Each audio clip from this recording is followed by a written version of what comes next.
says the human being.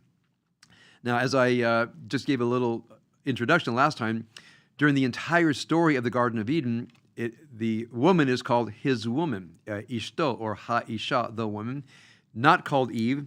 In fact, the first time we have a mention of Chava is at the very end of the story in chapter 3, verse 20. Genesis chapter 3, verse 20.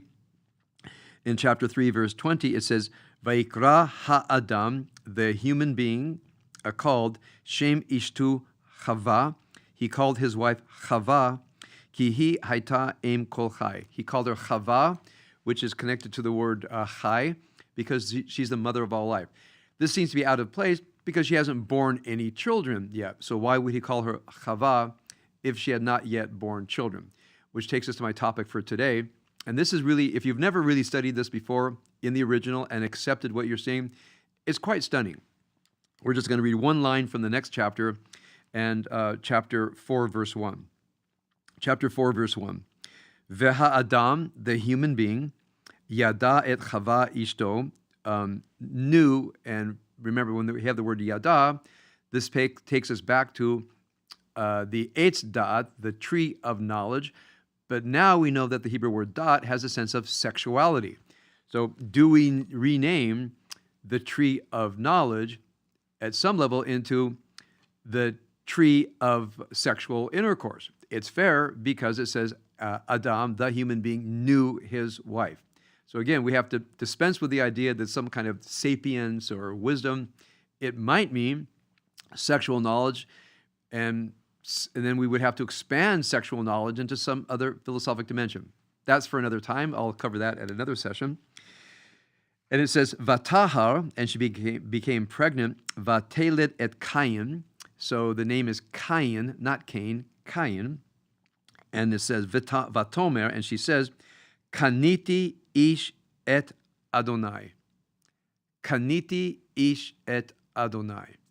Okay? So what does this mean? The Hebrew word liknot has two distinct meanings. I think they're homonyms. They're actually, I don't think one is related to the other. Kana can mean acquire. Kana can also mean to create.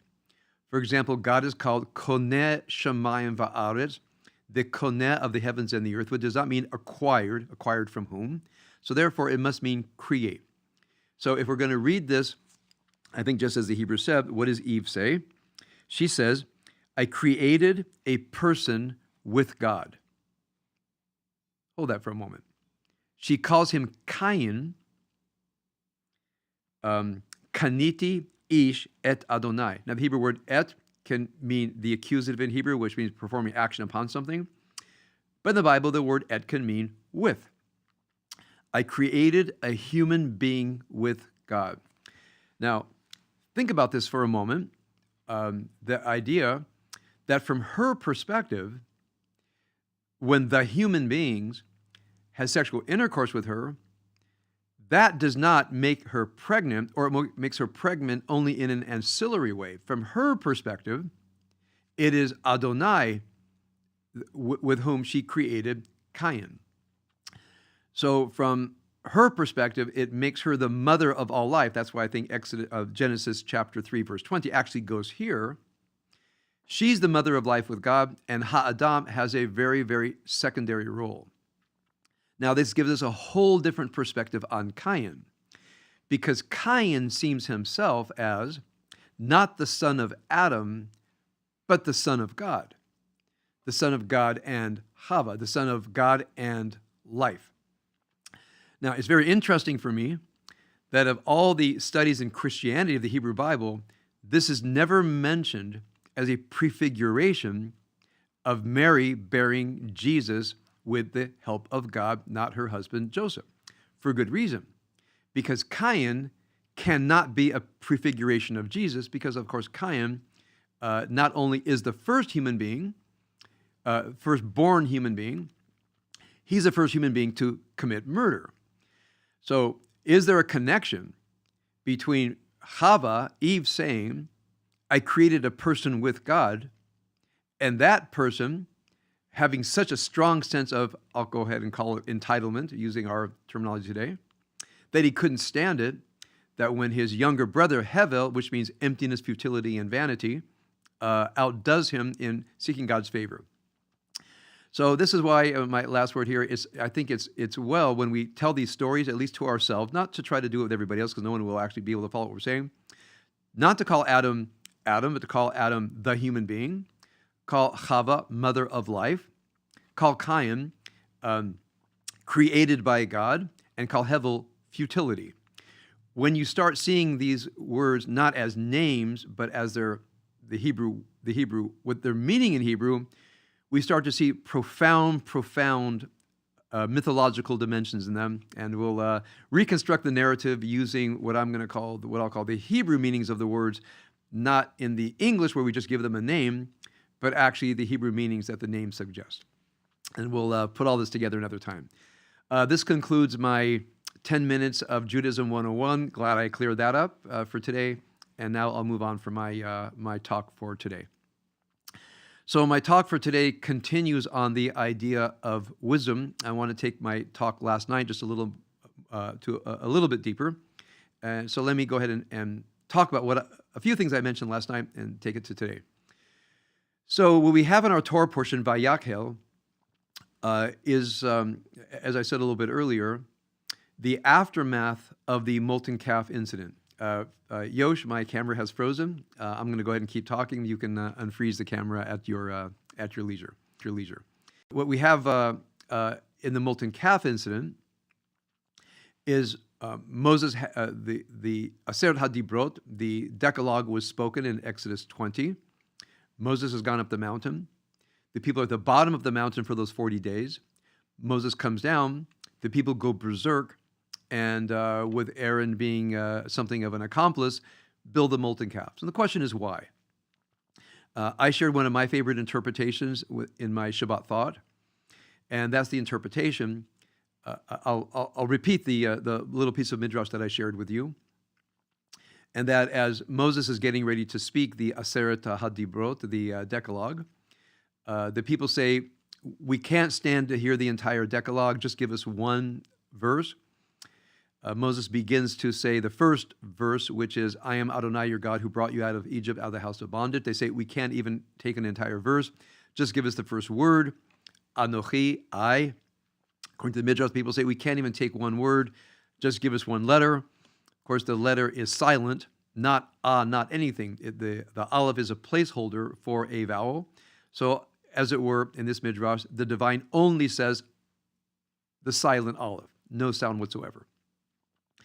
Now, here's what that silent aleph means to me. I love this midrash, by the way.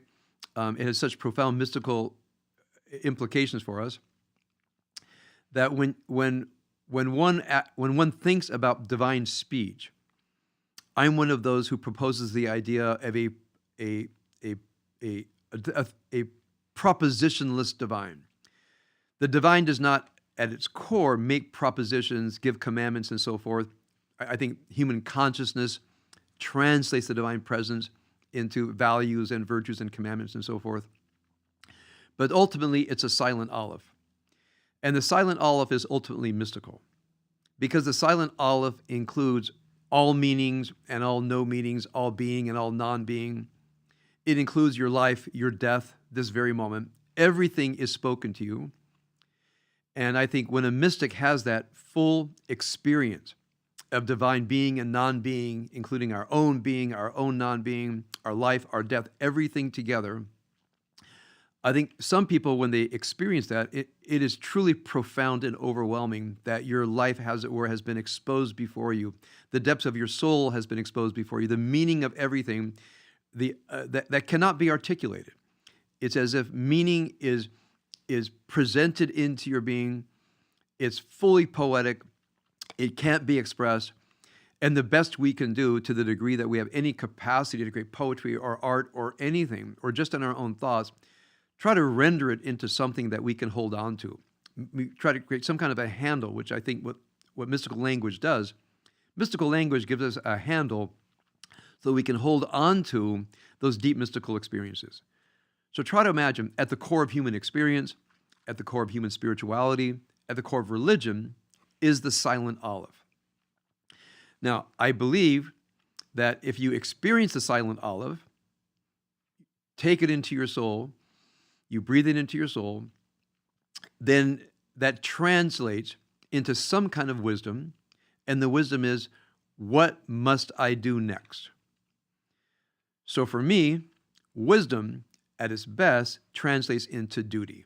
Now that I've experienced the fullness of the divine speaking into my soul, the unarticulated silence of the divine, what must I do now? And there are so many things that we must do now as we come out of the mystical experience. One is find our way back. One is to teach others who can and want to hear it. One thing, of course, is our moral duties to other people, our spiritual duties to ourselves. There are so many things that come out of that. But I know for many people, the idea of having this I-thou moment with the divine that is not yet put through the prism of religion, not through the prism of culture. In fact, once I think you've experienced the silent olive, you look at religion, you look at culture, you can see above it. You can see what has to be shifted. You see what has to be changed.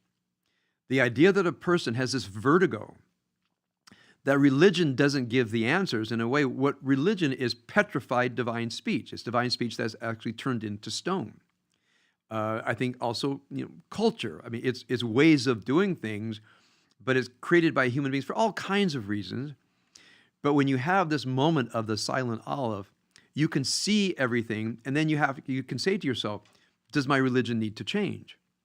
Is my religion living the truth of of humanity? Is my culture living up to the demands of the human condition?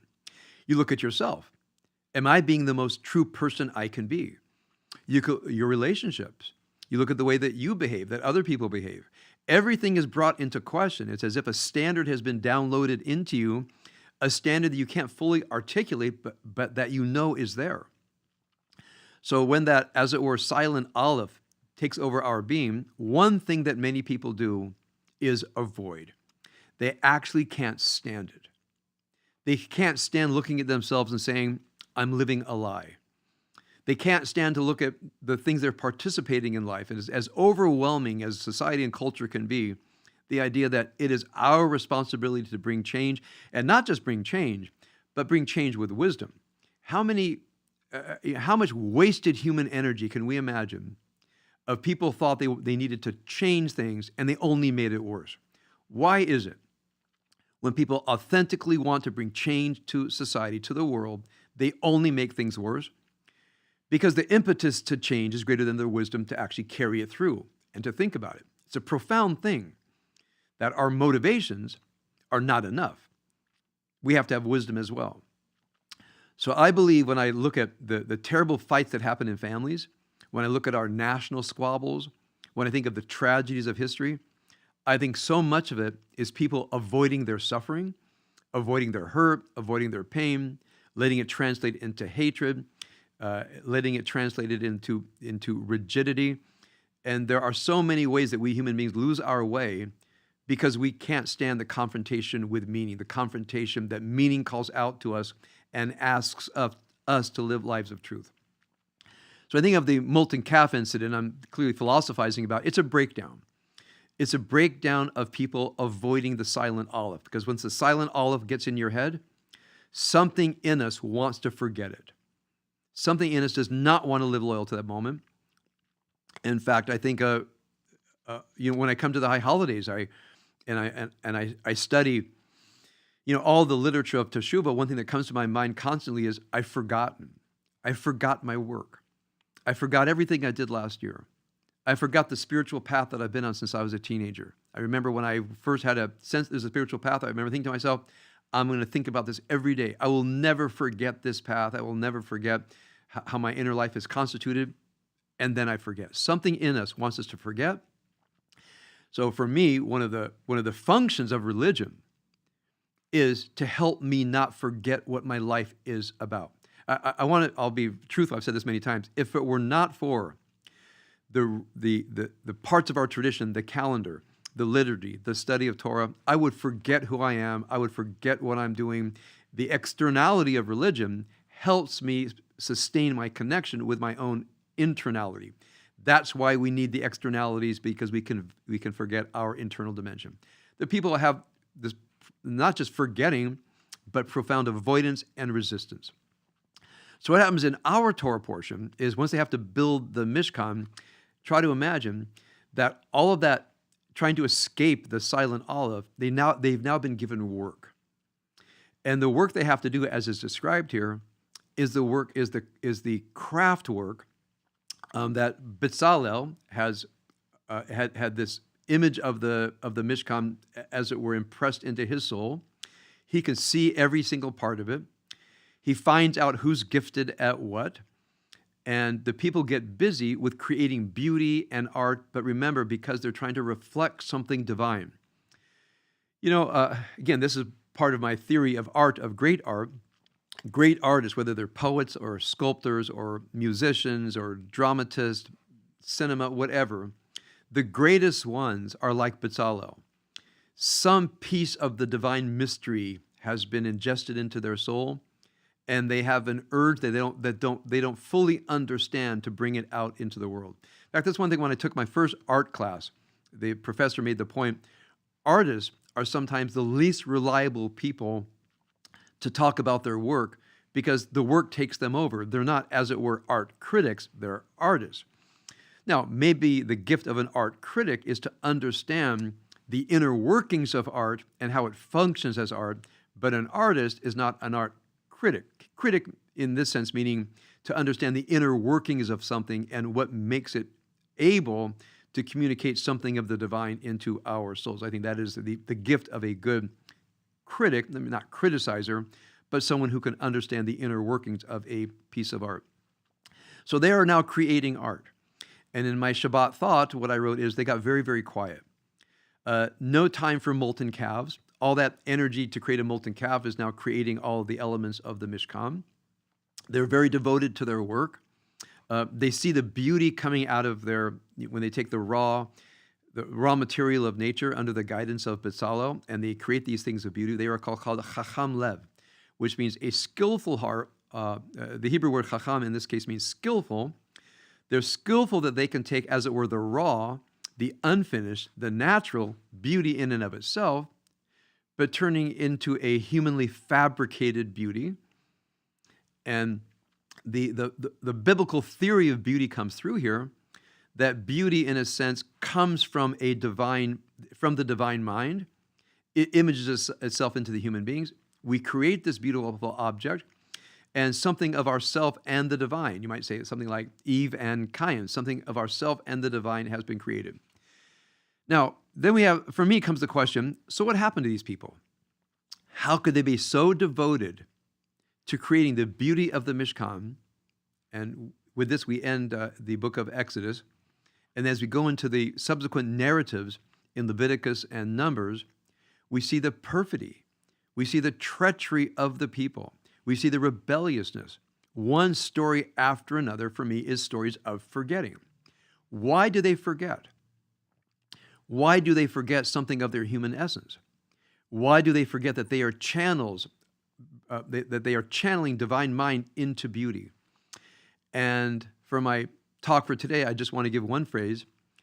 They forget because they're not doing their work. When they're doing their work, when they are taking what nature has provided and creating beauty, they have no thoughts of a molten calf. They have no thoughts of rebelliousness, of treachery against God, of falling short of their duty in life because they're busy. Now, the techne, the technological skills that we find in this Torah portion, for me, are a metaphor, in my mind, of spiritual work. I think one of the most, the way we are led astray the most in our lives is that we are not doing spiritual work in an ongoing way. When we're not doing spiritual, inner life, reflective work in an ongoing way, it's as if the Yetzer Hara makes up things, devises plans for us to do other things than to stay loyal to some kind of spiritual and moral core. I think that's this idea of forgetfulness. If you're building your Mishkan, you can't forget. If you're building your Mishkan, you won't create a molten calf. If you're building your Mishkan, you won't avoid the work. You build your Mishkan, you know how to be morally present to other people, spiritually present to your own soul. If you're building your Mishkan, in a way, it gives us the duty, the specific duties that we have to take the raw material, as it were, of our inner lives and create something beautiful that we can inhabit and that inhabits us. So for me, the chokhmah, the wisdom, when it says that a person is a chacham lev, a skillful person, for me it means a person who has mastered the skills of working with their inner life and creating something of beauty. Now, I want to take a long step back. I want you to think for a moment of the greatest hurt that you have been caused by other human beings. It's always easier for us to start with our hurt caused by others. When you think of your hurt caused by others, is it possible that those other people were actually doing deep, intense, sustained, reflective, spiritual work? Understanding the moral duty not to cause harm to others. Understanding their spiritual duties to have a levav shalem, to be of whole heart. Think of all the spiritual values that we want to live by. Think for another person who's really done something, maybe neglectful, but maybe actually something awful. And ask yourself, how could they have done that? So one that I think, when I look at myself, counsel other people don't wake up every day. I have the virtue practice that I teach, and the second virtue practice that I teach, and other spiritual practice that I teach. And I think what my spiritual practices do for me, they remind me of my duties, of what to do and not do. They remind me of the inner work that I have to do, and also a method to do this inner work. And the deeper I go in my work, the more I understand what's at stake in a human being. I know I am far less likely to bring hurt to another person or to bring hurt to myself, to damage my own soul, that I feel, in a way, I'm the structure that my soul inhabits, and one of my jobs is to make my soul, to be hospitable to my soul, as it were. Now think about yourself. I spoke last night about one of the greatest paths of wisdom is a path of regret, to look back at things and ask yourself, to look back at something that you know you ought not have done. It didn't do any good for you, for anybody else. You didn't understand your motivations. You didn't understand what was happening inside of you. You didn't fully comprehend the consequences of what you were doing. The capacity for regret, I think, is one of the greatest paths to wisdom. And think to yourself, who was I? What was I thinking? What did I think was going to happen? What were my motivations? What was I after in that moment? And sometimes when you go into regret, which again, I think is one of the greatest paths to wisdom, we actually go into remorse, which means our forgetting caused pain to another person. I think when you go into that realm of regretting and remorse, in a way, we're looking at other people as, how could they have got it so wrong? Now we're looking at ourselves. How could I have got it so wrong? Even something banal, meaning I made choices that weren't the best thing for me. I forgot who I was. I forgot my journey. But if we can recover why we made those choices, I think we have a greater capacity to live spiritually and morally skilled lives in the future. Remorse, of course, is, I know I hurt somebody. Just as other people have hurt me, I've hurt them. And again, I think when we hurt others, it's ultimately our forgetting our duty in this world, because we haven't busied ourselves enough with building the Mishkan. We have a phrase in the early morning blessings that were recited a little bit earlier, la'asok b'divrei Torah, that our esek, our busyness, should be with the words of our holy teaching. So, in summary, as I think of the people doing their weaving, by the way, I think it's wonderful, as I mentioned last night, the Hebrew word for weaving, lachshov, machshavo, is the same as the Hebrew word for thinking. Identical words. I think it's brilliant when one looks at the sources of language. I believe that the practice of weaving came before trying to name this thing called thought. It's a wonderful metaphor, isn't it? That just as the weaver has a design, think of your thoughts, instead of being random weaving coming out of the imagination of the inner life, that you could take control of the weaving that you become the weaver of your own thoughts. So try to imagine you have taken responsibility and ownership for the weaving of your thoughts, of the work of gold and silver and copper and all the settings. That's what your life is about. And then translate that into what I'll call the spiritual and moral dimension. Try to imagine having lived this way since you were a young person. Try to imagine other people living this way since we're a young person, and we can see how profoundly the blessings in life would flow from us to others and others to us. This is I'll end my teaching here, and of course take a moment for any questions, comments that people might have.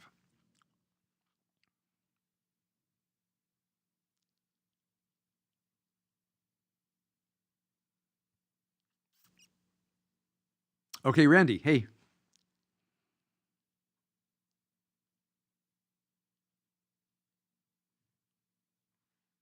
Hi, Randy. Need to unmute. Don't know how? There we go. Shabbat shalom.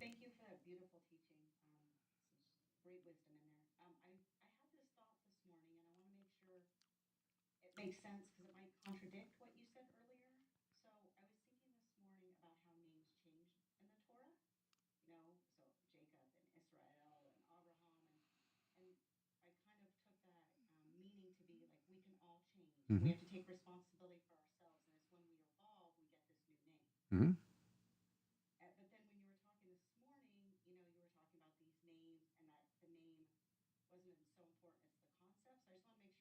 Oh, no, yeah, thank you. Yeah, there's no opposition here. One thing, remember, when we read the Bible, we're reading archetypal psychology. And so we're taking the name Bitzalel, in the shadow of God, or in the image of God, the name of the great visionary architect, is clearly a play on the name of Adam.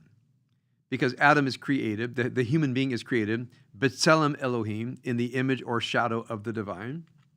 Bitzalel actually means in the image or shadow of the divine. So Bitzalel is the new archetype of the human being. The first one was Adam, which is blood, earth, or earthman. The new archetype of the human being is the architect. So this idea that we are not just Adam, the human being, blood and earth, but also divine architects.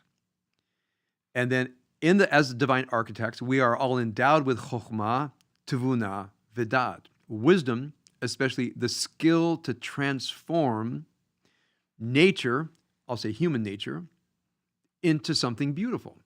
Tevuna, discernment, da, some kind of deep knowledge, takes us back, of course, to the Eitz, the tree of knowledge. There is a kind of a redolence of sexuality there, but not only sexuality, because da'at has a sense of some kind of deep organic knowledge that is not fully articulated. So sometimes when you look at a name in the Bible, the name is part of a mythological story that requires a change. Avram becomes Avraham. Yaakov becomes Yisrael, although not in all cases. But my point today, that I didn't fully develop for the sake of time, is to use Betzalel as the archetype of the human being and not Adam. Adam is a starting out archetype. Betzalel, I think the Torah wants to teach us, is the actually sustained archetype. Who is each of you? Each of you is Betzalel. Each of you is like Ha'adam, the human being, created in the image, likeness of the divine. But rather our mission, our duty in life is the architect. I actually can't think of a better metaphor for a human being than that of the artist architect, and that the stuff of life, the nature, as it were, is human nature, out of which we are supposed to create beauty. So this is for any takeaway for today, the takeaway I want to give you is Betzalel, that each of us is endowed with wisdom, discernment, and knowledge, the capacity to craft beauty out of our human nature. Yes, Helena.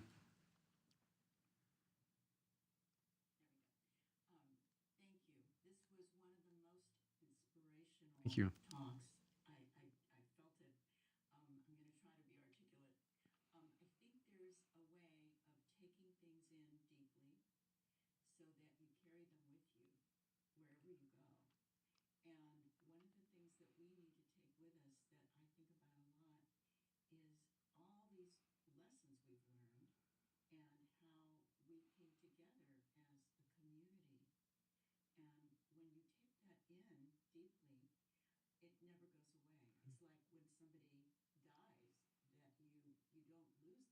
Mm. Mm-hmm. Yeah, yeah.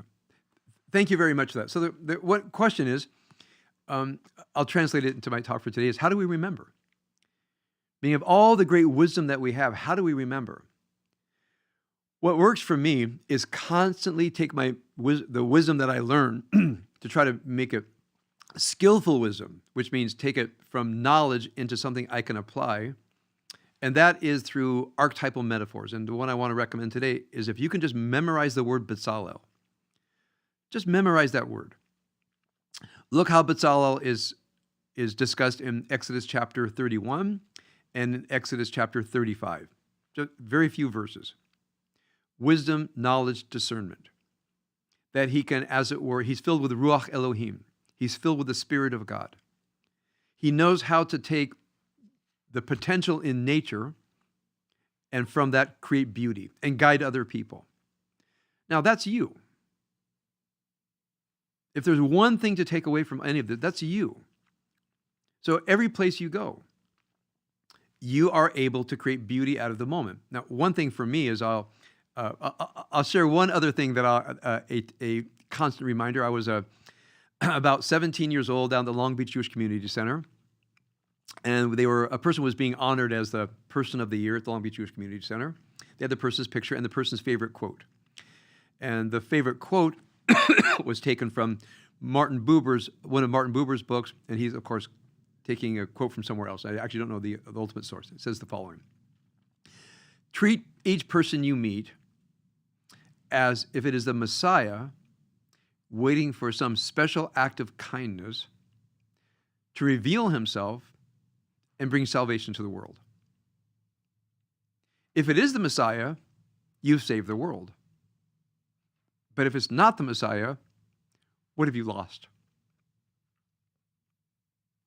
I remember 17-year-old seeking knowledge, and I read that. I said, okay. I remember standing in the library of the Long Beach Jewish Community Center, looking at that.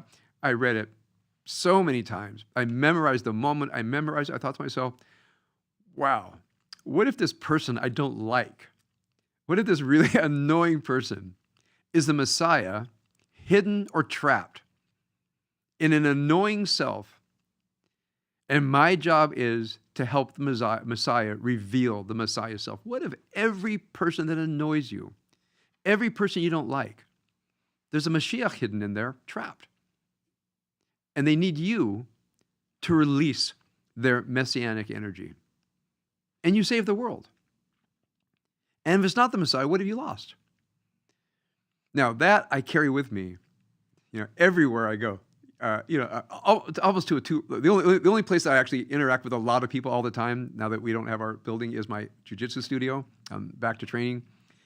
And sometimes I look at the guys in the club and I thought to myself, what if one of them is the Messiah? What if the way I trained today with somebody, releases this messianic force? If so, I've saved the world, and if not, what have I lost? So remember your Bezalel, and remember any person you meet might be the Messiah waiting for a special act of kindness to bring salvation to the world.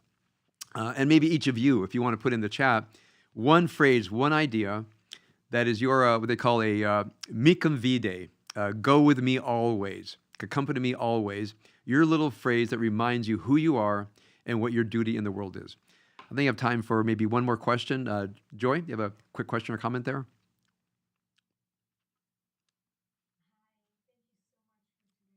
Sure.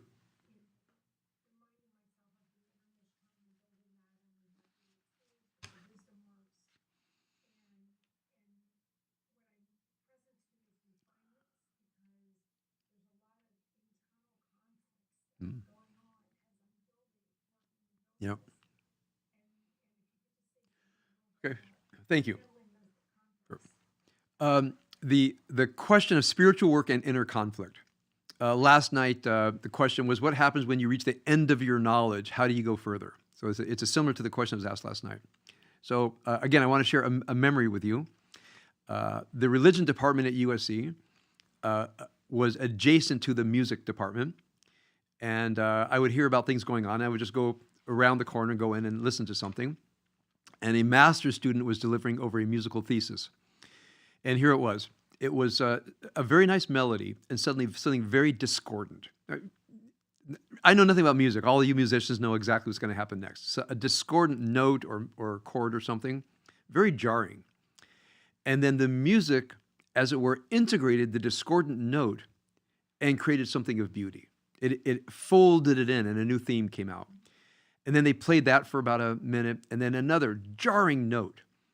And then the music this person had written with these very gifted 4 or 5 musicians, it folded it in. And again, it's one of those moments that I was that what he meant? I don't know. He didn't tell us what it meant. He just presented it. But I remember just overwhelmed with the idea that discordant notes are opportunities for greater beauty. That beauty is created from discord and from tension that has to somehow be enfolded. And I don't think it's easy. I mean, I certainly couldn't write that music, but I know I've had discordant thoughts and read completely contradictory ideas, and I thought my job is to fold this into something beautiful. So I want to say, and I wish I would have remembered this last night, what I said last night when a person says, I reached the end, I like to read Nietzsche, because Nietzsche has reached the end with trusting religion and philosophy.